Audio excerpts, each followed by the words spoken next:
As a physical therapist, I work with a bunch of people, including older people who, when they hear how much I run and lift weights and stuff like that, they inevitably tell me, doesn't that kill your knees? Oh, your knees are going to be terrible when you're older. Oh, watch out for your knees. Oh, and also watch out for your heart. Oh, your heart's going to be trashed when you only have so many heartbeats in your lifetime. And if you run, you'll shorten that time span. All of that stuff inevitably comes up in a conversation when somebody's like, how do I get into running? Will it hurt my knees? So today I want to talk about what actual science says about how running impacts your joints, especially your knees. Probably do a separate video on the heart because that one's kind of cool as well. But today we'll focus on the knee joints and specifically long-term osteoarthritis. So I'll link some studies in the description. I didn't remember the name of it. I'll link some studies in the description, but there's quite a few longitudinal studies on small distance, mid distance, and long distance, including ultra distance running and what it does to your joints, specifically your knee joints, specifically osteoarthritis. Long-term running will definitely have an impact as far as overuse injuries and tendinopathies, tendon issues, the wear and tear beating up on those joints. But also, this is not a structural damage. This is something that will heal over time if you just back off of running or do maintenance or preventative activities to keep it from happening. So no, we're talking about specific skeletal degeneration inside the knee joint itself, osteoarthritis. So from what they can tell, it actually has little to no impact on your knees at all. Running is not an issue. As far as, just to kind of drop the lead right now, running doesn't really have any impact on knee osteoarthritis at all. One of the best studies I've read on there is a guy named Hartwell, who found that he did a multitude of factors: family history of injury, as well as, and I made some cheat sheets, average weekly mileage, average pace, as well as number of marathons run, number of ultra marathons run, and number of years running. He put all those factors into a longitudinal study with about 400 runners. And what he found was none of these factors, as far as pace, distance, weekly mileage, and number of years running, none of them have any impact on your prevalence for knee osteoarthritis. Of the groups that he interviewed, only 7.3% had any osteoarthritis, and 94%, the overwhelming majority of the people surveyed, had no issues that would stop them from running. Did they have issues? Yes, but not significant enough to stop the running. None of these were significant factors or predictors for osteoarthritis. Risk factors were actually more towards family history. So if your dad has shot knees, it's much more likely you will too. But also history of trauma and surgery. In fact, I'm going to throw that out there. In my personal experience, anecdotally as a physical therapist, I personally think the two biggest risk factors, and the study kind of shows it, the two biggest risk factors for osteoarthritis are going to be a history of trauma to the knees. If you tear your ACL, if you tear your meniscus doing a sport like football or something like that, it's much, much more likely you're going to have osteoarthritis later in life. Same with, unfortunately, age and BMI. The larger you are, the more stress you're going to put on your knees every time you take a step. Every time you take a step, there's going to be that wear and tear. If every time you take a step, it's like 3 or 4 times your body weight through that one joint. And if you weigh a lot, that's a lot of stress on the knee joint.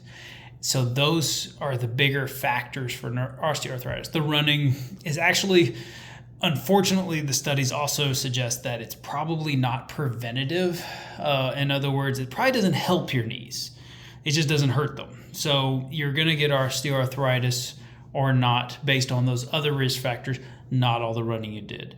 That also goes for Ultrarunners. Armento et al. Noticed no difference between Ultrarunners and half marathoners for injury prevalence, including osteoarthritis. In fact, another study by Moore, and again, I'll link these studies, found that running on unstable, irregular, or more compliant surfaces led to more robust movement patterns that are more protective of the joints. Unfortunately, they also found you're much more likely to get like tendon issues. You roll an ankle or overuse injuries from these. But as far as like how the actual joint holds up, it does fine. And then also another guy named Burfield notes no association between running volume and knee osteoarthritis prevalence. So what it basically says, all this data shows us that the analogy I always hear is it's like an engine. You get that like a piston moving back and forth. Eventually, the rubbing will eventually wear down the piston, the metal of the piston over time. And it would be true in your knees. If you take two bones and you rub them together for a long period of time, eventually it's going to wear out. That makes sense. But it doesn't take into account two major factors. One is this is not dead bone. This is living tissue. And the knee, in some parts, it's not vascularized. It doesn't have any blood flow at all. But the knee is a living organism, so it will repair the wear and tear over time through the knee. It'll build that up. But more importantly, if you're running to where your knees, the two bones, your tibia and your femur, knocking together, you're running wrong. You're running all stiff-kneed like a pirate or like a cowboy who's rode a horse for like 70 miles. Stop it. You're running wrong. Don't run stiff knees. When we run with our knees not straight like this, but slightly bent. What it is we're running and landing on the muscles. The muscles are supporting and stabilizing through the quad, through the hamstring, a little bit through your gastroc. Most of the stress through the running is actually going through the glute, if anything else. So yes, while you do have some impact forces through it, usually the shock absorption is more through the musculature than through the joint. If it was through the joint over and over again, it would hurt and you would stop running. It's just how we're built. So it's much more likely that all the stress is going to go through. So if you're going to get an overuse injury, it's going through the muscle. That's why IT band issues are like severely larger than any kind of knee arthritis.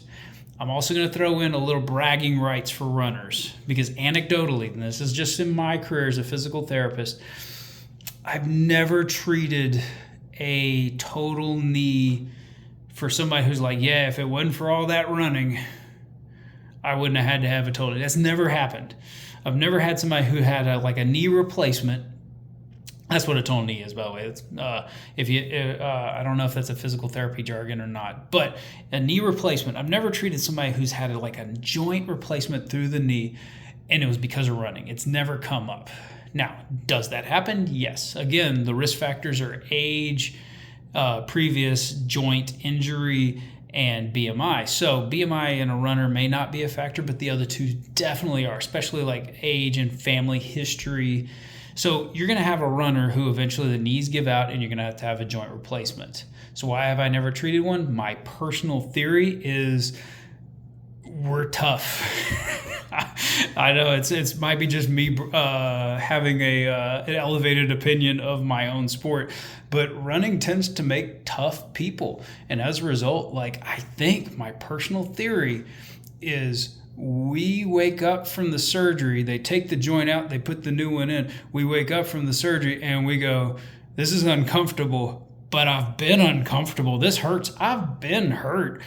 It's fine. And I think we just never, if a runner ever needs a joint replacement because of family history, I think we just never need physical therapy. I think we just kind of just keep going. We take a month or two to adjust to the new knee to let it heal a little bit, and then we just go. I don't think runners need physical therapy. That might just be me bragging on my own sport. So take that with a grain of salt. But usually it's somebody who has trouble because of BMI more than anything else. So I would say being unfit, and this is just for all athletes. So I'm thinking runners, cyclists, weightlifters, all across the board.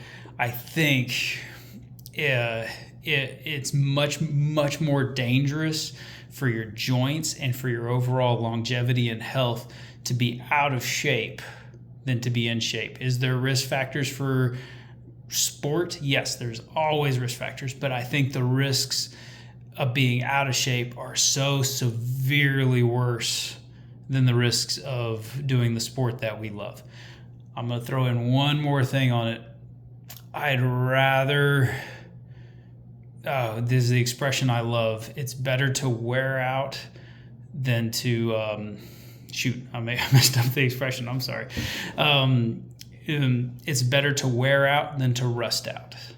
And I think that really, I'd rather have, if I was going to have knee arthritis, if my knees were going to give out and they were going to mess up and then I was going to end up with a knee replacement and I can't run again, I'd rather have the experiences behind it. I'd rather have that history in my brain of doing these incredible experiences than not to have them.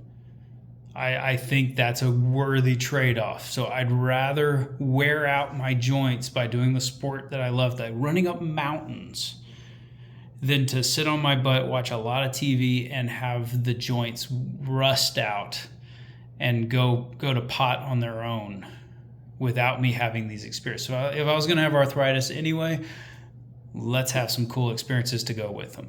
So if anybody, here's what you can do. If you ever have family members that are like, all this running is going to ruin your knees, pull out the science that I put in the description and bore the hell out of them with all this data until they leave you alone.